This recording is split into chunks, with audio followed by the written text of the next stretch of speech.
All right, so we've looked at the meta apologetic, and the regular apologetic questions.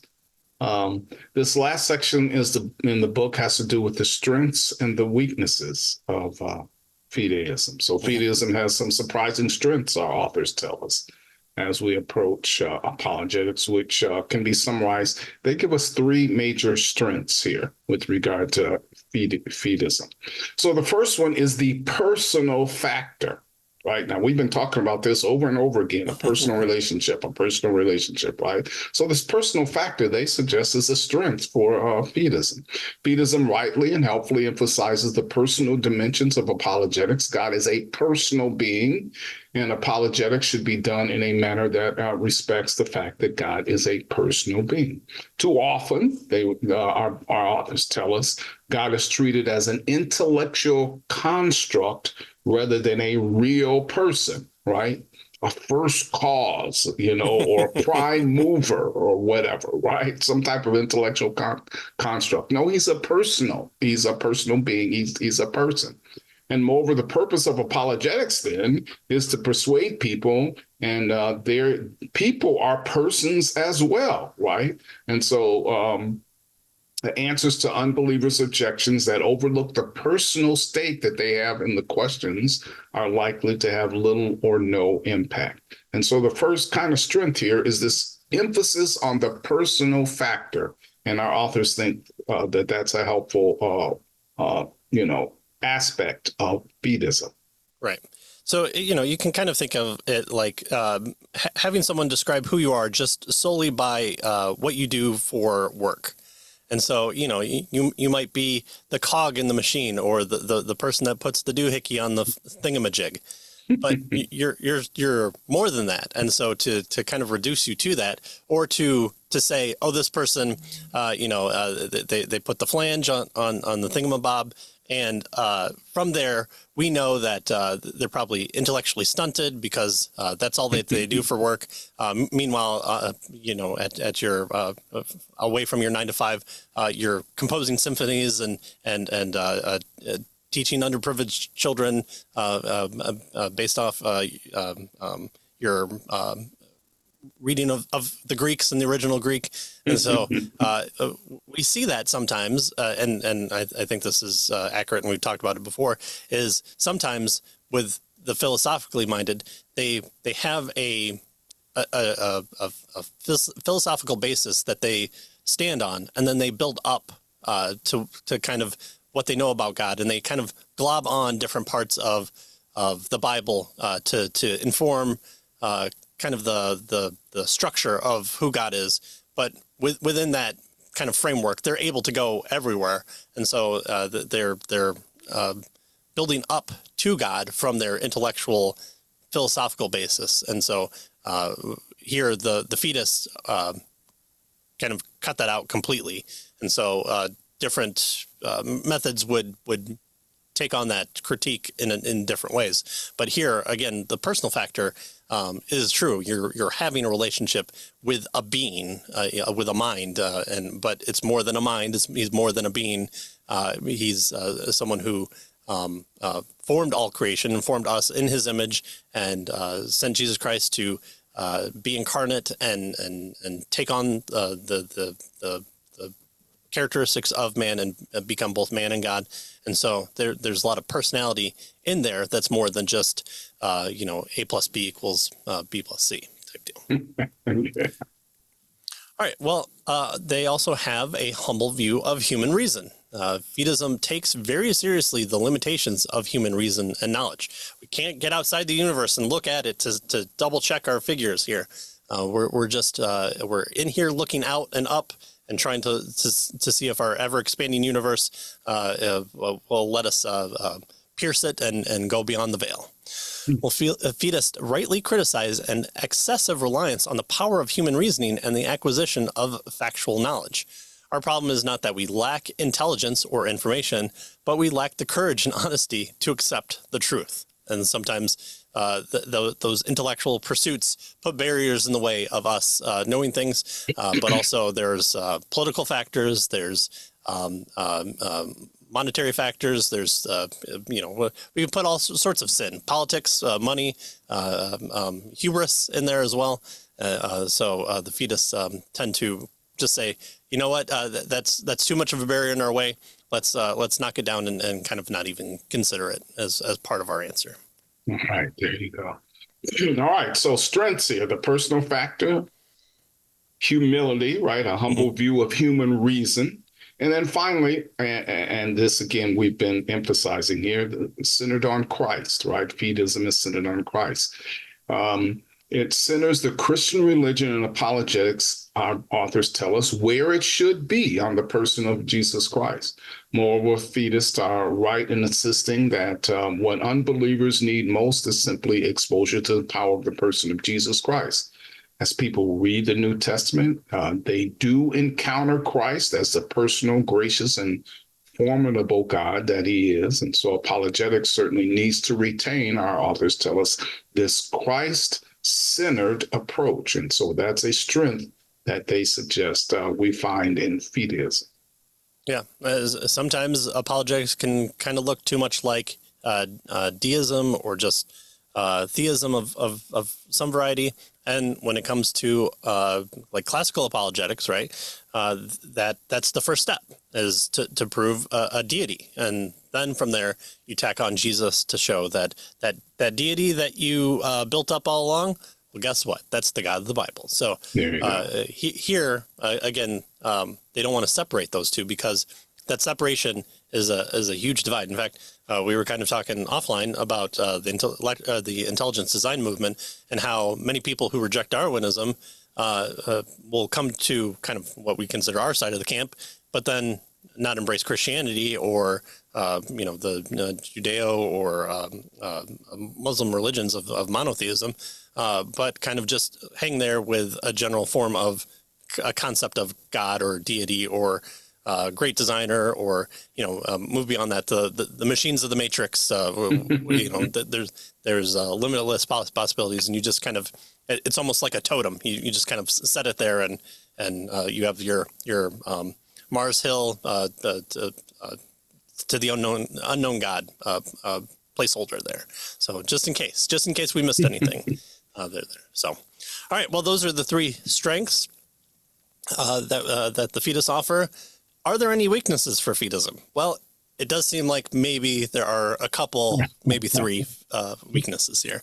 Well, what are our authors going to talk about? So we have an occasion throughout our discussion of Fideism to dispel some of the most common misconceptions about the Fideist position, which I do think they did a really good job of this being the hardest one, because it is easy to kind of reject it just offhand. But there have been people within church history and even today that bring the rigor of it, and as we said, it's more than just believe man type appeal here. Well, 3 points bear repeating before we identify some of the weaknesses in this approach to apologetics. First, Fideism is not an inherently irrational position. It is not irrational to claim that human reason is incapable of constructing a logically coherent account of such mysteries as the Trinity and the Incarnation. It is not irrational to use reason to show that reason has its limits in matters of faith. Again, if you are talking about something that is outside of the universe, and that a bigger intelligence, a bigger mind is the one that infused his thinking into creation, there might be some limitations on that of being able to reflect that or understand it or to have the full grasp, again, because you're kind of talking about these kind of two different realms as well. Right. All right. And then secondly, they tell us that Fideism is not pure subjectivism, right? Fideism does not deny objective reality or the objective character of God's revelation. They argue that the objective dimension of revelation must be united with the subjective dimension of the work of the Spirit within us, if that revelation is to be seen for what it is. And so it's not pure subjectivism. It's not just, all inside of me and that's what's going on. No, there is an objective dimension. Obviously, God is objectively exists independent and outside of me. And so we have to kind of unite those two things is what they're suggesting. And so it's not pure subjectivism. One third, and again, I think this lends to the strength of Bowman. Giving a fair shake is even before they're going to do their negative. They're bolstering up to say don't just reject it right offhand. But the third one is that Fideism is not opposed to all apologetics. Fideists often speak as if it were, but in fact, Fideists practice a kind of indirect apologetics on their own. Apologetics can be defined as the practice of giving reasoned answers to questions people ask about the truth of Christianity. And if you ask a Fideist well, why do you believe? Why should I believe? They're not going to button up and throw away the key type deal. They are going to give you an answer. It might not be, taking the form of the syllogism that you want, but they're going to give an answer. So on the basis of this definition, Fideism is clearly a form of apologetics. And I think that that at least out of anything has been made the case here in these chapters. Good. All right. So Fideism, though, does have some serious weaknesses, which, can be noted, they tell us. And so the focus then on these weaknesses is they're going to give us weaknesses of common Fideism, not the theological problems or the apologetic deficiencies associated with individual thinkers, right? So they're not going to blast, Barth for being a, which is very easy to do. yeah. Neo-Orthodox or whatever, right? So so they're going to look at common weaknesses of Fideism as an apologetic method. That's right. What they want to tell us here. Which, again, if I'm writing this chapter, man, this is the part that I'm going over because it would be very easy to slip over to that. So again, I appreciate the authors here. All right, well, the first one is that for Fideism, it undervalues propositional knowledge. Fideists routinely pit the personal kind of knowledge against the propositional kind. But there's no reason to do this. Propositional knowledge about God is a poor substitute for personal knowledge of God, but it can be a good vehicle to such personal knowledge. It helps to inform you of those things. Indeed, propositional knowledge about God is given to us in Scripture, right? So that's a big key right there, is that there's a call to test. There's a call to provide witnesses. There's a call to go out and search this on your own. There's a call to search the Scriptures for yourself. There's more than just here's my testimony. Do with it what you want. Here I stand. I can do no other. Moreover, the Fideist depreciation of propositional knowledge seriously compromises the apologetic task, and that might not be a concern for them, but at the same time, we are called to do apologetics, and they are called to give an answer, and having that type of response seems to kind of compromise or undervalues exactly what we're called to do when presented with a question to give a reason for the hope that we have. Well, moreover, the Fideist depreciation of propositional knowledge seriously compromises the apologetic task. People have these type of questions and answers that they're searching for, and it's not always in a hostile environment. And so, I'm just gonna turn to them, give a thumbs up, and say, well, it's just Jesus, man. And so it seems like you would want to present a little bit more than just that. And to be fair, Fideists do, but it seems to really severely limit yourself for that. Yeah. So non-Christians have factual questions about the Christian faith, and these are often fair and important questions that need to be answered on the level that they're asked. So you can't just kind of sweep them under the rug or just answer the question. We're not politicians. We're just not answering the questions we want the person to ask. We should be more direct than politicians. So in your apologetics, know that politicians are satanic, and so don't be like them. So we're all in agreement of them. That's right. All right. So that's the first problem. It undervalues propositional knowledge, right?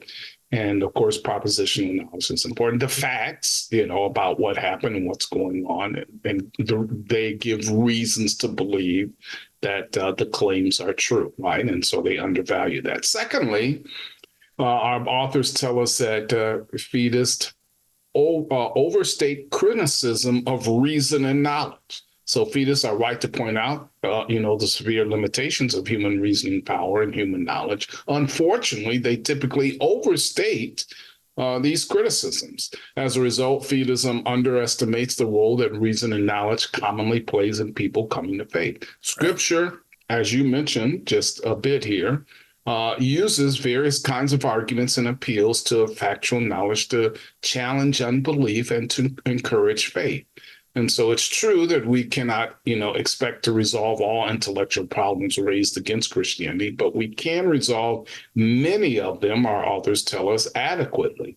And so, so there's no need to overstate this criticism of reason and knowledge. We should use it, to help us to present the gospel. Mm-hmm.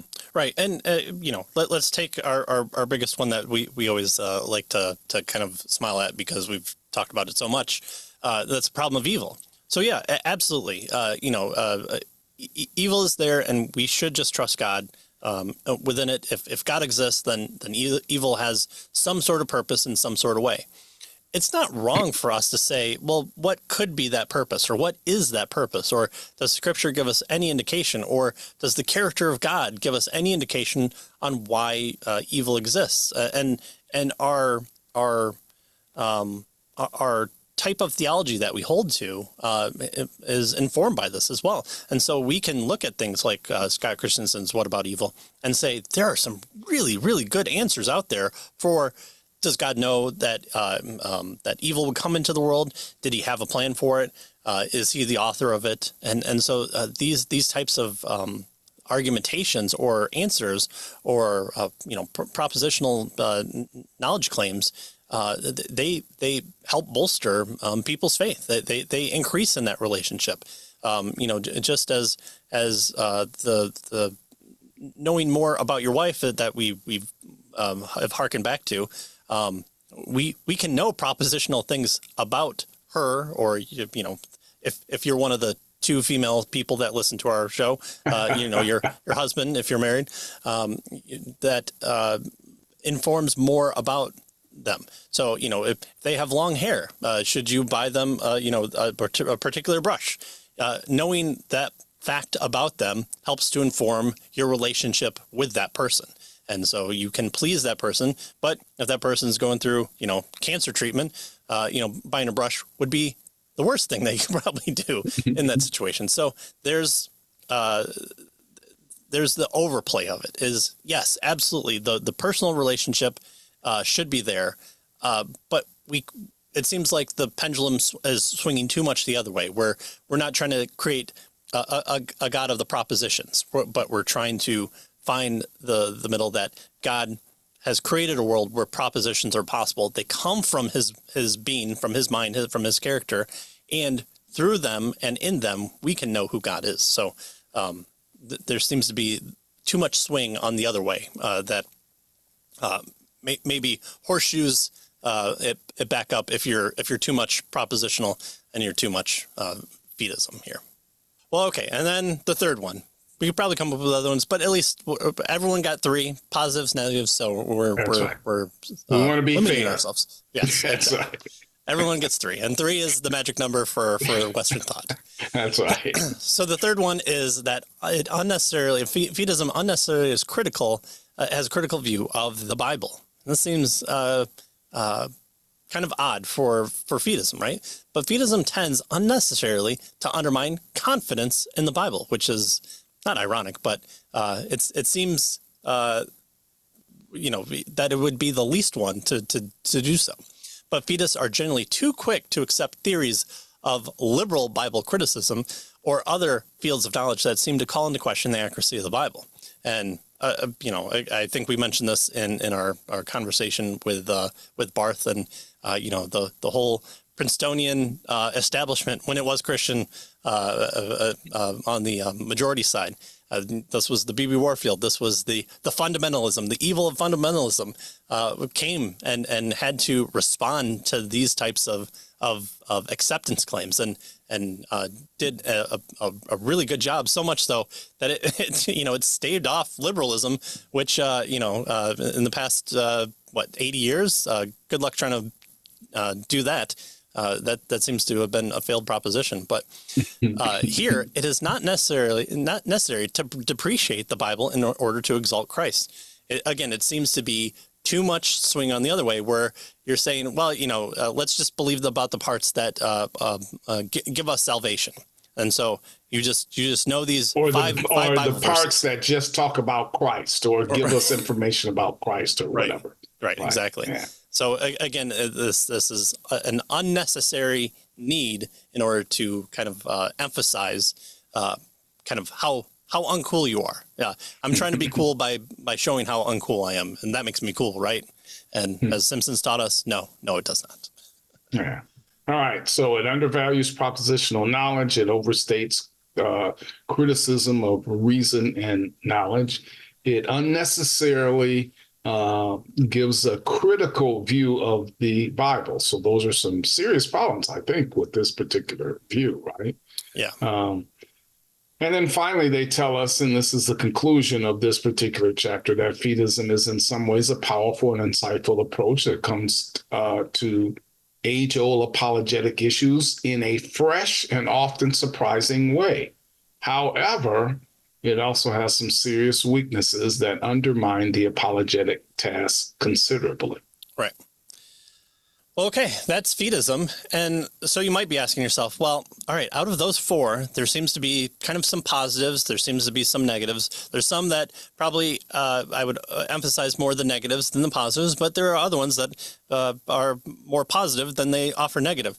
Is there some way we can kind of just bring all these things together? Well, guess what? Our authors wrote the book about that. And so they're going to, in the next chapter and proceeding, essentially do what we've done in the past four to theirs, and they call it the interrogative approach. They integrate kind of the goods, and they say, look, we even have people that will also agree with this, and so there are some really familiar names here for us to consider, including one who we've just covered, which is John Frame. And so when we've been critical of John Frame, we've seen that, but also Francis Schaeffer is in here as well, and we've talked very highly of him as well. And so this is will be an interesting thing to cover, because some of these models seem like they can't meet, and so it'll be interesting to see where our authors say these models integrate into a one cohesive structure, and are they going to offer negatives against their own proposition? So that'll be fun to look at. And so again, Faith Has Its Reasons is the book. We encourage you to get it, because this has been one of our favorite books when it comes to speaking within the confines of apologetics, that offers up just a stellar overview. I mean, really, this is kind of 3-4 books in one. And we've mentioned how much the Counterpoint series has had to do for just covering it for positive and negatives. That's not giving a historical layout. It's not talking about the meta-apologetics. It's not talking about the apologetics. It's just talking about where are the strengths, where are the weaknesses. And sometimes a lot of the conversation points can get lost in those conversations, because those authors know what they're talking about. And so again, this is a very, very helpful book that deserves to belong on the shelf and also to be read, which is exactly what we do here. And so hopefully you've picked it up or desire to, or you've just followed along with us, because that's really we get the most benefit from that as well. And so as always, caveofthecross.com for all the books that we've done. And so far we've enjoyed them all to varying degrees, which hasn't been true for all the ones that we've done kind of offline, so you haven't seen any of those, but we've kind of picked ones that we thought that you would get the most benefit out of as well, and may have been a little bit more apprehensive in covering and pulling out. So also every kind of day, depending on how many clips we get out of this, you can go to the YouTube page and find the short clips, which are taken from the full lesson that you've listened to or watched here. So that way you can digest it more easily, or share it, or critique that particular point as much as you want. And so all that's available to you because content is king, and you get it. So, but always we just say thank you for joining us, and we'll see you next time. See you next time.